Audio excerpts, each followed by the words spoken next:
Mrs. Ranjit Ranjan. जी sir mic. धन्यवाद जी, आपके माध्यम से राष्ट्रपति अभिभाषण में बोलने का मौका मिला। सबसे पहले मैं 28 जनवरी 2026 को राष्ट्रपति अभिभाषण पर अपनी गहरी चिंता और निराशा व्यक्त करती हूँ। मुझे 2025 याद आ गया जब राष्ट्रपति अभिभाषण में रिफॉर्म, परफॉर्म, ट्रांसफॉर्म की बात की गई थी, जो जुमला गूंजा था। इस बार मैंने भाषण सुना तो उसमें सिर्फ रिफॉर्म रह गया था। यह कैसा रिफॉर्म है? किसानों को बर्बादी के कगार पर छोड़कर, मजदूरों को काम का अधिकार छीनकर, जो आपने मनरेगा में संशोधन करके छीना, युवाओं को बेरोजगारी के दलदल में धकेलकर और मध्यम वर्ग को महंगाई की आग में झोंककर यह सरकार किसका रिफॉर्म दिखा रही है? अब सरकार ऐसा परफॉर्म कर रही है सभापति जी कि उनके रिफॉर्म से पॉल्यूशन परफॉर्म कर रहा है।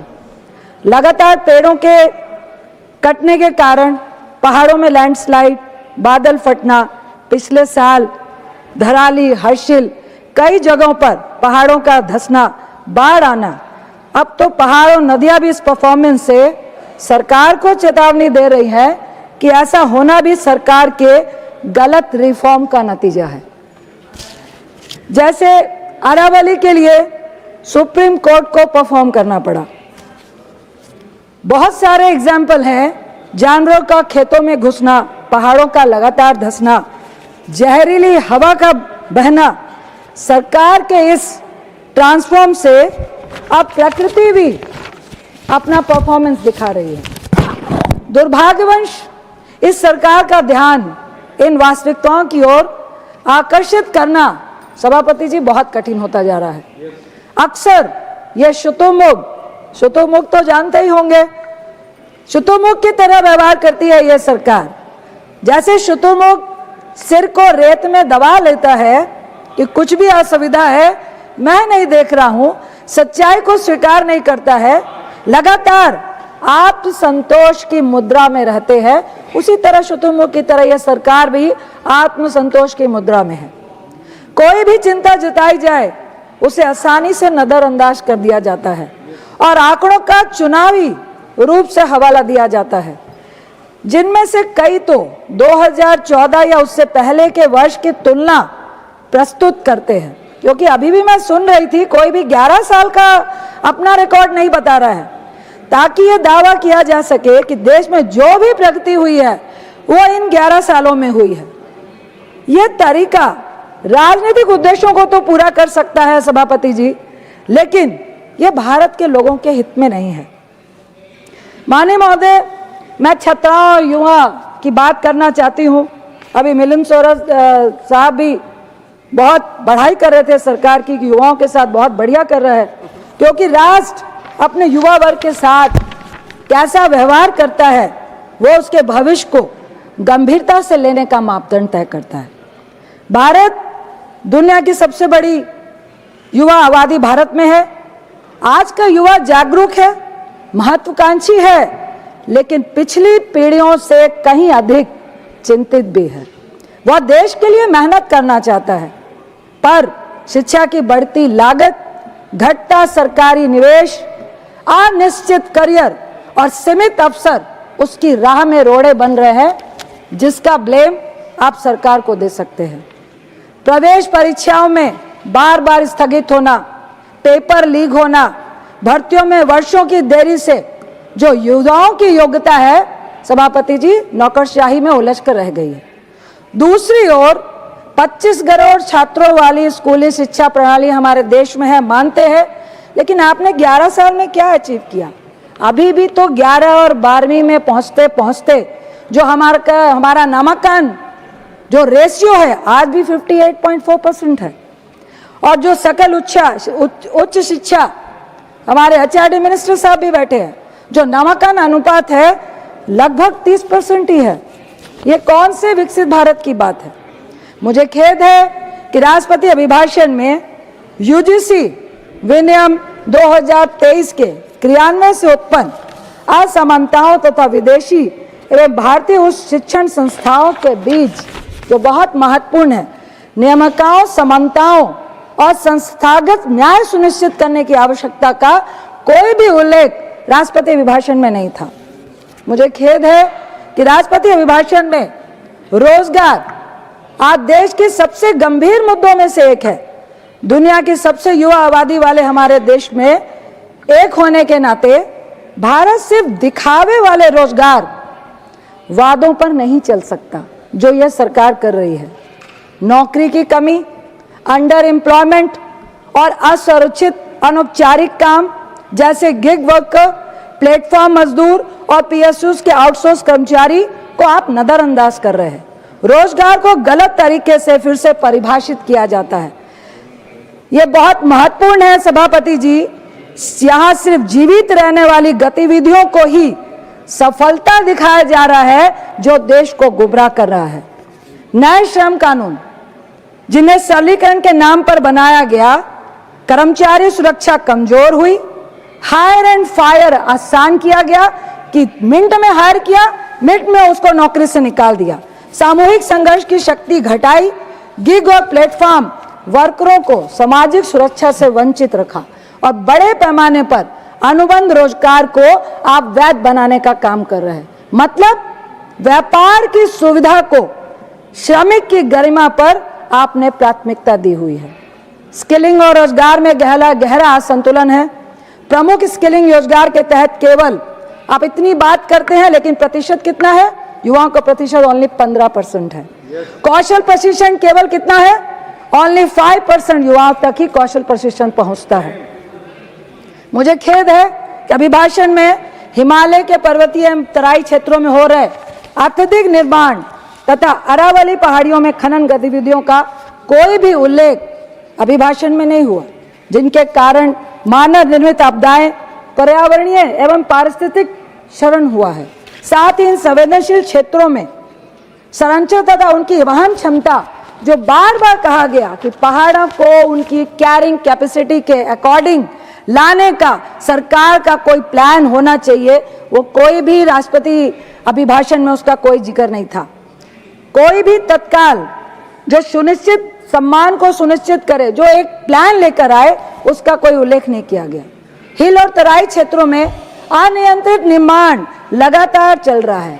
भूस्खलन और फ्लैश बाढ़ लगभग आपके राज्य में 11 सालों में 30% की वृद्धि हुई है, जो प्राकृतिक क्षमता के नियमों का उल्लंघन है और लगातार मानव जनित आपदाएं पैदा कर रहा है। मुझे खेद है कि राष्ट्रपति अभिभाषण में दिल्ली एवं राष्ट्रीय राजधानी है और एनसीआर में लगातार बिगड़ती वायु गुणवत्ता, उससे लाखों निवासियों को होने वाले गंभीर स्वास्थ्य खतरों तथा इस मानव निर्मित पर्यावरणीय संकट से निपटने और प्रदूषण कम करने हेतु ठोस उपायों का तत्काल आवश्यकता का कोई भी उल्लेख राष्ट्रीय अभिभाषण में नहीं था। पर्यावरण संरक्षण केवल भाषणबाजी नहीं हो सकता। इस सरकार की मौन नीति इन वास्तविकताओं पर गंभीर प्रश्न खड़ा करती है अध्यक्ष महोदय कि यह भविष्य की पीढ़ियों पर बोझ डाल रहे हैं। सोलर ऊर्जा की हम बात करते हैं। भारत ने अभी तक 80 गीगावाट से अधिक सौर क्षमता स्थापित की है, जो नवीकरण ऊर्जा का सबसे बड़ा हिस्सा है। हमारा टारगेट 2030 का 500 गीगावाट है, लेकिन जीवाश्म क्षमता का जो लक्ष्य है, जिसमें 280 से 300 गीगावाट सौर ऊर्जा के आने की उम्मीद है। लेकिन यह लक्ष्य बड़े निवेश, ग्रिड सुधार, घरेलू निर्माण और कार्यबल की तैयारी के बिना मुश्किल है। कोई योजना नहीं ये सुनिश्चित करने की, एक गौर करने वाली बात है अध्यक्ष महोदय, कि स्वच्छ ऊर्जा कम आय वाले घरों में किसानों और एमएसएमईज के लिए सस्ती बनी रहे, तब भी जब सब्सिडी घटती है और टैरिफ बढ़ते हैं। केवल क्षमता, लक्ष्य, ऊर्जा सुरक्षा की गारंटी नहीं दे सकते सभापति जी। विश्व नेता किफायती होना और लचीलापन होना बहुत जरूरी है। राष्ट्रपति के भाषण में मुझे दुख है कि उन्होंने गुरु तेग बहादुर जी का जिक्र किया, उनके शब्दों का उच्चारण किया, भय काहू को देते है न मानत आए। ना डरना है ना डराना है। लेकिन आज जो लोकसभा में हुआ, सरकार इतनी डरी हुई क्यों है? कि विकसित भारत में अपोजिशन को बोलने नहीं दे रही है और 8 सांसदों को आपने सस्पेंड भी कर दिया। मैं गुरु तेग बहादुर जी का फिर जिक्र करते हुए बोलती हूँ कि गुरु तेग बहादुर जी मानवता के सबसे पहले बलिदान देने वाले गुरु थे, लेकिन पंजाब से, दिल्ली से मैंने भी सदन में उठाया कि उनके नाम से दिल्ली का रेलवे स्टेशन क्यों नहीं कर रहे हैं, हिंदी चादर के नाम से दिल्ली का रेलवे स्टेशन क्यों नहीं हो रहा है, लेकिन राष्ट्रीय भाषण में इसका कोई जिक्र नहीं है। सूखा नशा, आप देश में 12 से 18 साल के युवा और जो किशोर हैं सूखे नशे की भयंकर चपेट में आ रहे हैं, लेकिन इससे पीछा छुड़ाने के लिए खासकर बिहार जैसे गरीब प्रदेशों में जो ड्राई स्टेट है वहां पे सूखा नशा बच्चों पे पैर पसार रहा है, उसको कैसे आप खत्म करेंगे, उसके लिए किसी प्लान की चर्चा राष्ट्रीय अभिभाषण में नहीं थी। खेल, महोदय मैं बताना चाहती हूं कि भारतीय खेल में कंटिन्यू भ्रष्टाचार, कुप्रबंधन, पारदर्शी प्रशासन की कमी से लगातार जूझ रहा है। खिलाड़ियों के प्रशिक्षण, बुनियादी ढांचे, नियमित रूप से गलत विवरण, भाई भतीजावाद, योग्यता को नजरअंदाज करना लगातार चल रहा है। लेकिन राष्ट्रपति अभिभाषण में प्रशासन में पारदर्शी शासन, मेरिट आधारित चयन और पर्याप्त वित्त पोषण जैसे जरूरी सुधारों की आवश्यकता की कोई चर्चा भी नहीं की गई है। मैं वरिष्ठ नागरिकों के बारे में बोलना चाहूंगी जिन्होंने अपने जीवन में इस देश का निर्माण किया। दिन ब दिन उनकी गरिमा, जो उनके जीवन में जीवित रहने का साधन है, वो चिंता में है। बढ़ती स्वास्थ्य देखभाल लागत, अपर्याप्त पेंशन, मुद्रास्फीति से घटती बचत और ओवरलोडेड सार्वजनिक स्वास्थ्य प्रणाली ने बुढ़ापे को असुरक्षित कर दिया है। कई लोग पुरानी बीमारियों से जूझ रहे हैं और आवश्यक स्वास्थ्य उपकरणों की जरूरत है, फिर भी air purify, water purify, heater जैसे उपकरणों में अब भी जीएसटी के दायरे में आते हैं, जबकि यह विलासिता की चीज नहीं है अध्यक्ष जी, बल्कि जरूरत की चीज है। बुजुर्गों की गरिमा केवल नारेबाजी पर नहीं टिक सकती है, इसे सस्ती स्वास्थ्य देखभाल, सामाजिक सुरक्षा और राहत की जरूरत है। आदिवासियों की बात कही गई, कहा गया आदिवासियों के संस्कृति को संरक्षण देने के लिए हम संग्रहालय बना रहे हैं। आदिवासियों का संरक्षण उनके संग्रहालय बनाने से नहीं, उनके अधिकार जंगल जमीन को उनके लिए अधिकार देने से बन सकता है। साथ ही मैं कहना चाहूंगी कि अभी जिस तरह से यूएस ने आज जो डील का बारे में चर्चा की है, मुझे किसानों की चर्चा हो रही है, मुझे उनकी चर्चा हो रही है। एक तो स्वामीनाथन समर्थन मूल्य लागू नहीं हुआ, ऊपर से आप उनको कौन सी डील दे रहे हैं, कौन से मिल प्रोडक्ट की डील दे रहे हैं। ये सदन को, सरकार को, विपक्ष को आत्मविश्वास में लेना चाहिए और उनको बताना चाहिए। अंत में माननीय महोदय, शिक्षा, रोजगार, पर्यावरण, ऊर्जा और सामाजिक न्याय में जो साझा धागा है वो संसाधनों की कमी नहीं, बल्कि ईमानदार स्वीकारोक्ति और राजनीतिक इच्छा शक्ति की कमी है। यह सरकार सुधार पर जश्न मनाना छोड़कर तुलना पर भरोसा करती है और उत्तर देने के बजाय ताली बजवाने में व्यस्त है। भारत के लोग चमत्कार नहीं मांगते हैं, वह चाहते हैं सच्चाई, पारदर्शिता और समय पर कार्रवाई करिए।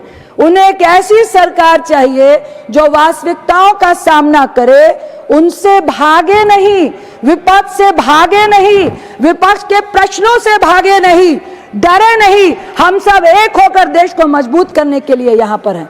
मैं यही करूंगी कि विनम्रता के साथ शासन करे, अहंकार नहीं करे। अंत में माननीय अध्यक्ष महोदय, मैं केवल इतना कहना चाहूंगी कि इतिहास कर्म के साथ साथ मौन का भी लेखा रखता है। इसी चेतावनी के साथ राष्ट्रकवि रामधारी सिंह दिनकर की इन पंक्तियों के साथ मैं अपनी बात समाप्त करती हूं कि समर शेष है, नहीं पाप का भागी केवल व्याध। समर शेष है, नहीं पाप का भागी केवल व्याध। जो तटस्थ है, समय लिखेगा उनका भी अपराध। इतना ही कहकर आपका बहुत बहुत धन्यवाद। Thank you.